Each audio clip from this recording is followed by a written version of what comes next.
রবিনকে চিনো না? ওই যে ওই রবিন যার সাথে বিয়ের আগে আমার সম্পর্ক ছিল। হ্যাঁ, কি হয়েছে? রবিনের সাথে আছে না আমার সম্পর্কটা আবার 6 মাস ধরে একটু গভীরতা চলতেছে। মানে? আসলে মানে কি বলবো, রবিনের সাথে না অনেক গভীরে চলে গেছি আমি। অনেক গভীরে চলে গেছিস মানে? ছিল বিয়ার আগে রিলেশন করছস, এখন বিয়ে শাদী হয়েছে, বাস এখন স্বামী সংসার করবি। আর আপু শোনো না, আমি আছে না প্রেগনেন্ট হয়ে গেছি। কি বলস তুই? কি বলি আবার, কি করব বলো আপু, অনেকদিন পর দেখা হয়েছে তো তাই। আবেগটা আর ধরে রাখতে পারস নাই, হ্যাঁ? তোর মতো বলদ বোন কারো যেন আর না হয়, বুঝছস? জড়াইছস টেম্পু চালাইছস আবার এইটা নিয়ে তো গেছস কি লেগা? ওষুধ খেতে পারস না, কিছু ইউজ করতে পারস না?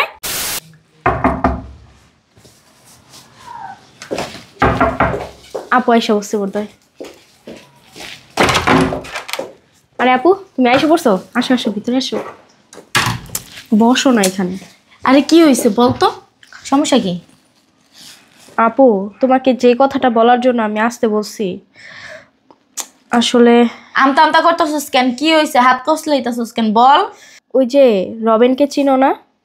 ওই যে ওই রবিন যার সাথে বিয়ের আগে আমার সম্পর্ক ছিল। হ্যাঁ, কি হয়েছে? রবিনের সাথে আছে না আমার সম্পর্কটা আবার 6 মাস ধরে একটু গভীরতা চলতেছে। মানে? আসলে মানে কি বলবো, রবিনের সাথে না অনেক গভীরে চলে গেছি আমি। অনেক গভীরে চলে গেছিস মানে? ছিল বিয়ার আগে রিলেশন করছস, এখন বিয়ে শাদী হয়েছে, বাস এখন স্বামী সংসার করবি। আর আপু শোনো না, আমি আছে না প্রেগনেন্ট হয়ে গেছি। কি বলস তুই? কি বলি আবার, কি করব বলো আপু, অনেকদিন পর দেখা হয়েছে তো তাই।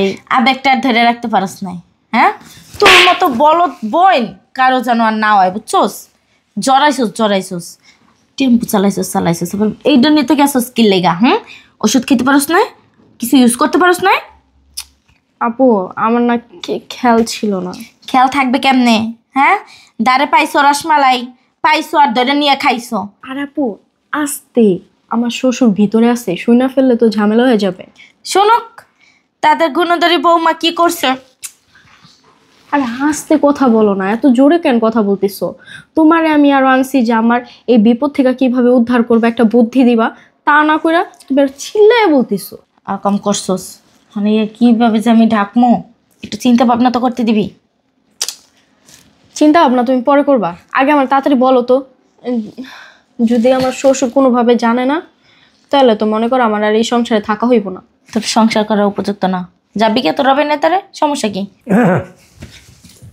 আসসালামু আলাইকুম। ওয়ালাইকুম আসসালাম। তাহলে ভালো আছেন? বসেন।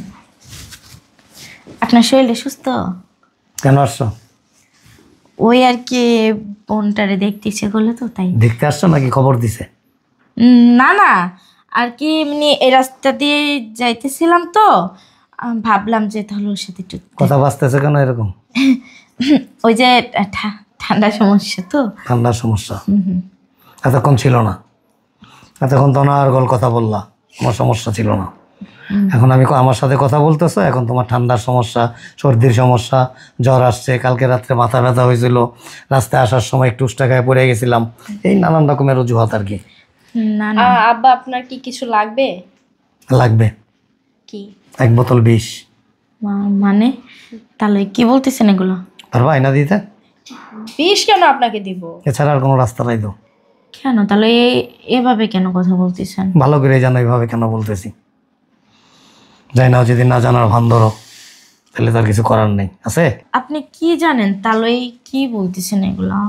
কি হয়েছে আব্বা, কোনো সমস্যা? হয় নাই কিছু, আবার হওয়ার কিছু বাকিও নাই। মানে? মানে এরকম ঘুরায় পাছে কথা না বইলা যদি সরাসরি বইলা দিতেন ভালো হইতো। ও বুঝতে পারছি, চার টাইম হয়ে গেছে তো আপনার, চা দিইনি তো এর জন্যই তো। আচ্ছা আমি চা নিয়ে আসছি। চায়ের টাইম হয় নাই, বিষ খাওয়ার টাইম হয়েছে।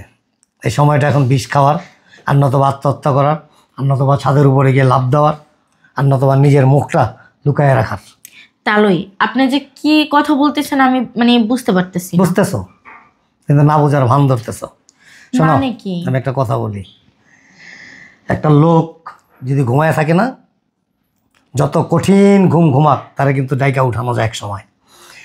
আর জাগ্রত লোক যদি ঘুমের ভান ধরে থাকে, তারা সারা পৃথিবীর কেউ তুলতে পারে না, পারে? ঠিক এরকমই তোমাদের, তোমরা সব জানো, সব বুঝো, কিন্তু অন্যকে বোকা বানানোর চেষ্টা করো। কি হয়েছে আব্বা?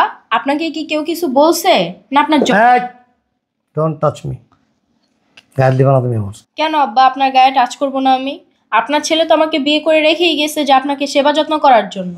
আমার ছেলে তোমাকে বিয়ে করে রেখে গেছে অন্য আরেকজনের জন্য, আমার সেবা যত্ন করার জন্য না। তালই ঠিক বুঝতে পারলাম না কি বলতে চান। বুঝতে ঠিকই পারতেছ, বুঝতে ঠিকই পারতেছ, কিন্তু একটু ভনিতা করতেছ আর কি, যে এই ভনিতাটা কইরা কোনো রকম পার পাওয়া যায় কিনা। কিন্তু একটা কথা মনে রাখবা সবসময়, সত্য কোনো দিন ধাপা চাপা থাকে না, থাকে না। পৃথিবীতে এমন কোনো মিথ্যা নাই যেটারে ঢাইকা রাখা যায়। সারা পৃথিবীর জমিন দিয়ে আসমান দিয়ে যদি তুমি ঢাইকা রাখো না, তারপরও তুমি সত্য কোনো দিন চাপা রাখতে পারবা না। একদিন না একদিন সেটা প্রকাশ পাই। আব্বা বুঝলাম না, কিসের সত্য কিসের মিথ্যা, কি বলতে চাইতেছেন আপনি? বোঝো নাই? না।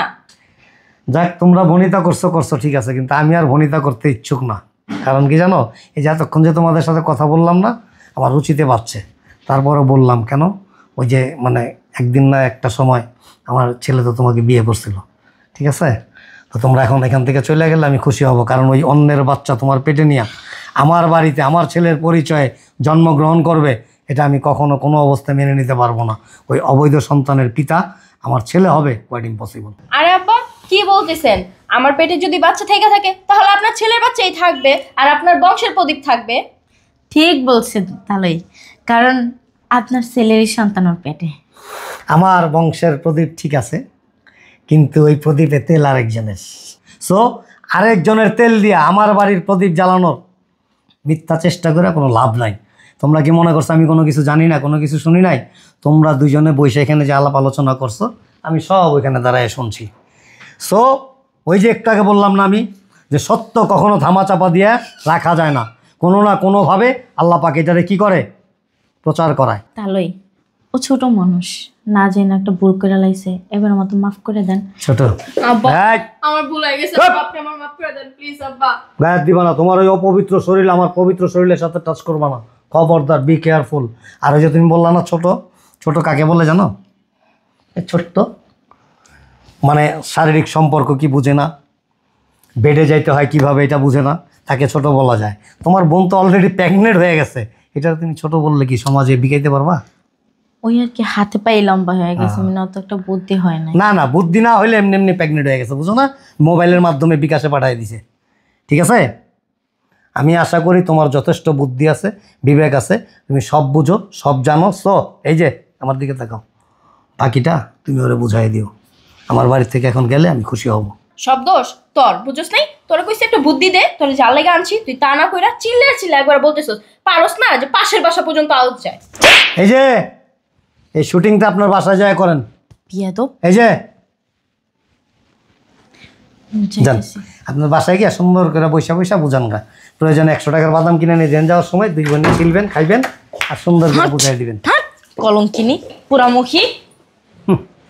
নাটক করতেইছে, আল্লাহ যা করে ভালোই করে। আমি যে কিসের জন্য এখন বের হইলাম আমি নিজেও জানি না, আল্লাহর তরফ থেকে হয়েছে এটা। আর এখন আমি বের না হইলে এই কথাগুলিও শুনতাম না, সত্যটাও জানতাম না। আর এই অবৈধ সন্তানের পিতা আমার ছেলে হয়তো এই কলঙ্কের বোঝা সারা জীবন আমাদেরকে বইতে হইতো। আলহামদুলিল্লাহ।